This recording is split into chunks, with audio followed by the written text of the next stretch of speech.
Hello friends, आज हम करेंगे क्वेश्चन जो कि the old man and the sea novel के रिलेटेड है कि how does Santiago win the final victory in spite of his loss और the old man's struggle with the sharks, या फिर what does the old man's struggle with the sharks saintly. तो ये करते हैं हम शुरू। The old man's struggle with the sharks signifies that a person oversteps the boundary and limited nature meets his unlimited failure। तो जो old man का struggle है शार्क्स की, है ना, वो किसका सिग्निफाई है? वो साइन है कि जो ओवर स्टेप है, बाउंड्री को पार करना और लिमिटेड नेचर को पार करना, वो उससे हम क्या मीट्स हीज अल्टीमेट, उससे हमें फेलियर ही मिलता है। ठीक है, तो his pride will let him fall, उसका जो मान है ना वो गिर जाता है। And sharks and robbers will steal away his prize, तो जो शार्क्स हैं, है ना, रोबर्ट्स हैं, वो उसका जो प्राइज़ है उसे छीन लेते हैं, चोरी कर लेते हैं। It is also signifies that a man in spite of his defeat. ठीक है, मतलब एक और भी सिग्निफाइज करता है कि एक आदमी बजाय उसकी हार के, एक आदमी can still achieve moral victory by fighting heroically like Christ, कि जो एक आदमी है ना, बजाय हार के वो मोरल विक्ट्री भी प्राप्त कर लेता है। ठीक है, हीरोकली जैसे क्रिस्ट ने की थी। In this he can twin his defeat into a final victory, तो इस तरह वो बदल लेता है अपनी हार को फाइनल विक्ट्री में। Santiago the old fisherman does not care of his defeat, मतलब वो ओल्ड बुजुर्ग जो फिशरमैन है ना सैंटियागो, वो परवाह नहीं करता हार की। And on the 85th day sets on his fateful voyage, मतलब वो 85th डे भी अपना सेट करता है समुद्री यात्रा को फॉर 48 लॉन्ग आवर्स। ठीक है, 48 लॉन्ग आवर्स के लिए। He has been striving hard to kill the fish and fulfil his desire, मतलब वो जूझता है पूरा हार्ड, मतलब मारने के लिए कि फ़िश को, और अपनी इच्छा को पूरी करता है। His whole day is aching at last he thinks that the fish is feeling tire and begins to circle, तो उसका पूरा दिन मतलब दर्द में था, और जो लास्ट में वो सोचता है कि फ़िश अब थक चुकी है, थकावट महसूस कर रही है, और वो सर्कल बनाने उसने शुरू कर दिए हैं। The old man derives the boat homeward within the hour, the shark following by the smell of blood of marlins। तो ओल्ड मैन जो था वो चला रहा था बोट को होमवार्ड की साइड, अपने घर जाने के लिए। 1 hour the shark following by the smell, मतलब जो शार्क थी वो फॉलो कर रही थी उससे, जो उसे स्मेल आ रही थी ब्लड, मार्लिन के ब्लड की। It is powerfully mako shark, मतलब उस नाम है शार्क का। As it attacks the marlin the old man hits his harpoon into its brain and forces it to leave the fish.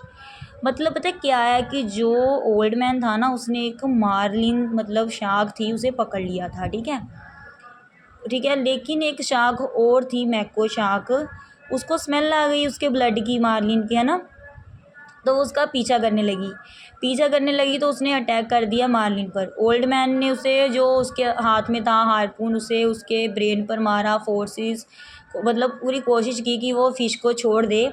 But when it leaves he took away 40 pounds. ठीक है, तो मतलब वो जब उसने छोड़ा तो वो उसका 40 पाउंड्स तो ले ही चुकी थी। Breaking the harpoon rope and harpoon taking with it, तो उसने उसका हारपून जो रस्सी थी, है ना, उसका वो तोड़ दिया।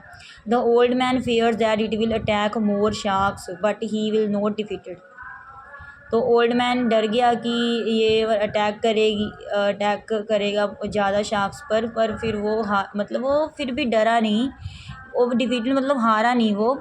आफ्टर सेलिंग फॉर 2 hours, मतलब समुद्री सफ़र 2 घंटे का, he sees 2 more sharks approaching the marlin, तो उसने देखा 2 और शार्क्स आ रही हैं मार्लिन की तरफ। ही अंडरगोज पेन्स सफरिंग, मतलब वो पहले ही दर्द में था, दर्द से गुजर रहा था। ही एक्सेप्टेड हिज फेट, फिर भी उसने अपनी किस्मत को स्वीकार किया। He gets ready for the battle with the sharks, तो वो तैयार हो गया शार्क्स से लड़ाई करने के लिए। He manages to kill both the sharks with the knife, तो उसने मैनेज किया कि दोनों शार्क्स को मार देगा वो चाकू से। But they have taken the best part of the marlin, लेकिन वो मार्लिन का बेस्ट पार्ट ले गई खाने के लिए। शार्क्स खा जाती है ना, तो वो मतलब जो उसने मार्लिन को पकड़ा था, बड़ी सी शार्क को पकड़ा था, उसका बड़ा हिस्सा वो ले गई थी। He understand that he has finally been beaten by the sharks, तो वो समझ गया था कि मतलब वो काटा जाएगा शार्क्स के द्वारा। तो in fighting with the sharks he loses his हार्पून्स with the rope and his brother fish, तो फिर वो मतलब क्या होगा, मतलब भी जब वो शार्क्स से लड़ रहा था तो उसने क्या क्या गवा दिया अपना, हारपून्स, रोप, अपनी ब्रदर फिश जो उसने पकड़ी थी।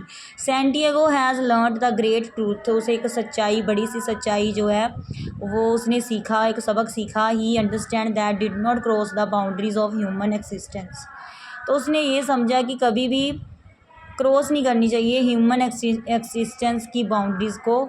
Sharks represent all that is evil in our life, तो शार्क किसको रिप्रेजेंट कर रही हैं, बुराई को, जो हमारी ज़िंदगी में बुराई है ना उसको शार्क रिप्रेजेंट कर रही हैं। They are our enemies like death, robbers ready to attack and steal away with at actually we have gained, मतलब जो शार्क्स हैं वो रिप्रेजेंट करती हैं जो बुराई है हमारी लाइफ में, और जो हमारे दुश्मन हैं जैसे कि मौत, रोबर्स लुटेरे होते हैं जो हमेशा तैयार रहते हैं अटैक करने के लिए और चोरी करने के लिए जो भी आपने प्राप्त किया है उसे। थ्रू अवे वट एक्चुअली, जो मतलब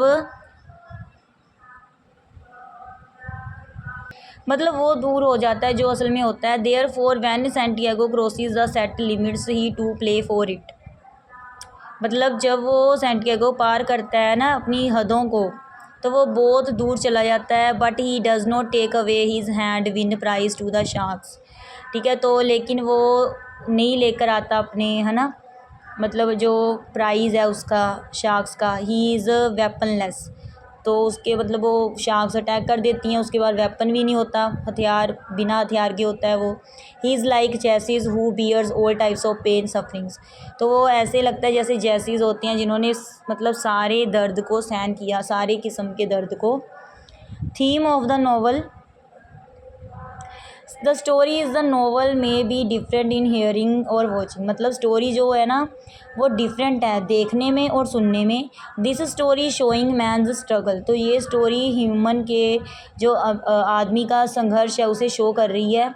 अगेंस्ट अनविक्ट्रीज नेचुरल फोर्सेस, मतलब किसके विरुद्ध स्ट्रगल है, जो हार ही नहीं सकती, अनविक्ट्रीज नेचुरल फोर्सेस के against. In this struggle a kind of victory is von in the defeat, तो स्ट्रगल में जो जीत है ना, विक्ट्रीज वॉन मतलब जीत जाती है, इन द डिफीट हार में बदल जाती है, जीत हार में बदल जाती है। It has theme of the interdependence of man and another theme is man's oneness with nature, ठीक है, तो एक तो हो गया अपने डिपेंडेंट और इंडिपेंडेंट मैन, है ना, तो दूसरा क्या है जो मैन की इकसारता है नेचर के साथ वो। तो उसके बाद सेम हमारा जो क्वेश्चन नंबर 1 था, स्ट्रगल फ्रॉम सेकंड पैसेज।